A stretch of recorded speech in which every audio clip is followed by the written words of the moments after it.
Jacques et l'haricot magique.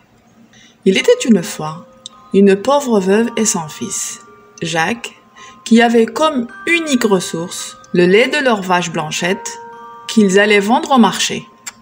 Mais un jour, Blanchette tomba malade et ne donna plus de lait. La femme décida de vendre la vache au marché et elle demanda à son fils de s'en charger.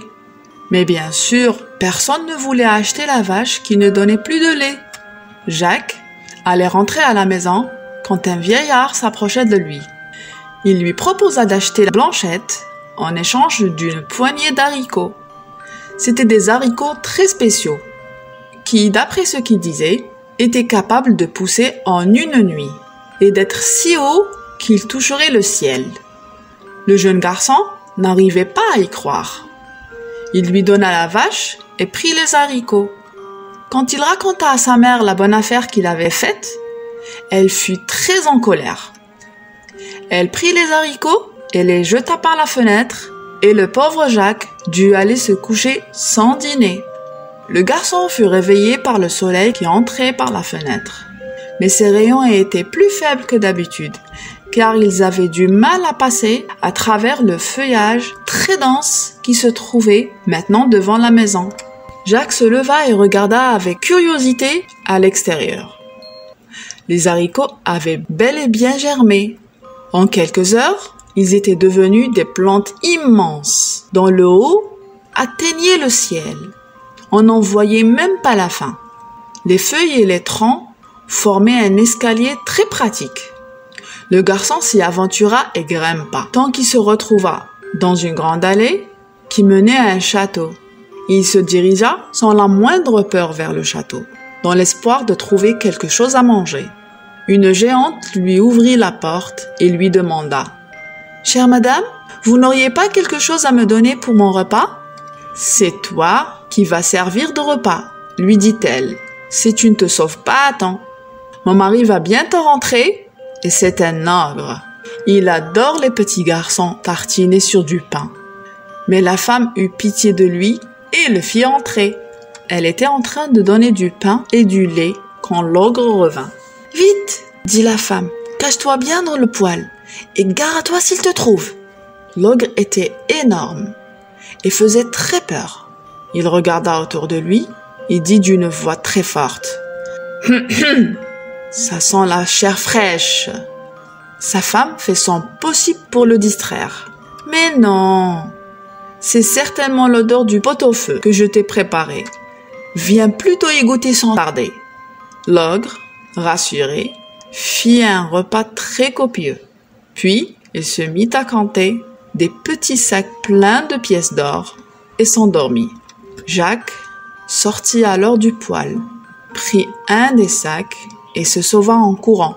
Grâce à ces pièces d'or, lui et sa mère vécurent sans problème pendant un certain temps.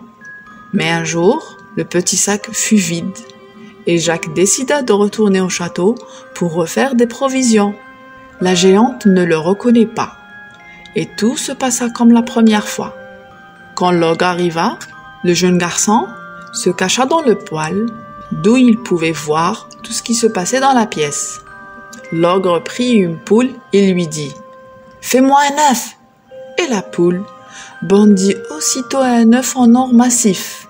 Quand l'ogre et sa femme se furent endormis, Jacques sortit de sa cachette, prit la poule aux œufs d'or et se sauva à toute vitesse.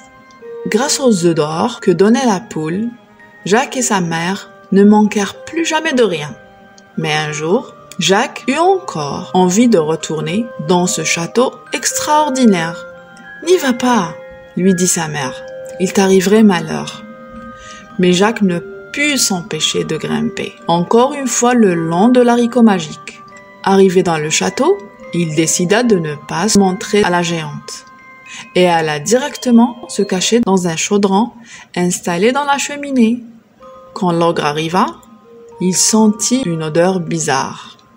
« Ça sent la chair fraîche, » dit-il. Il chercha partout, mais il ne lui vint pas à l'idée de regarder dans le chaudron. Il dîna, puis il sortit une harpe d'or. « Joue !» lui ordonna-t-il. La harpe se mit à jouer d'elle-même une musique si douce et si belle que l'ogre s'endormit sur le champ. Alors, Jacques sortit sans faire de bruit du chaudron, prit la harpe et s'enfuit en courant. Mais l'instrument qu'il avait entre les mains se mit à crier « Au secours! Au secours! Patron! On me vole !» L'ogre se leva et se lança à la poursuite du garçon, qui était déjà en train de descendre le long du haricot magique. L'ogre le suivit, mais à peine arrivé sur terre, Jacques courut chercher une hache chez lui. Et s'y prenant à plusieurs fois, il réussit à couper le tronc du haricot fabuleux. Le haricot s'écroula comme un arbre sous les coups du bûcheron et le géant s'écrase par terre. Désormais, Jacques ne pouvait plus revenir au château des nuages. Mais il avait eu si peur qu'il n'en avait pas envie. Jacques, qui était déjà très riche grâce à sa poule aux œufs d'or, devint également célèbre grâce à sa harpe magique, tant et si bien qu'il put même épouser une princesse. L'histoire est finie les enfants, à bientôt.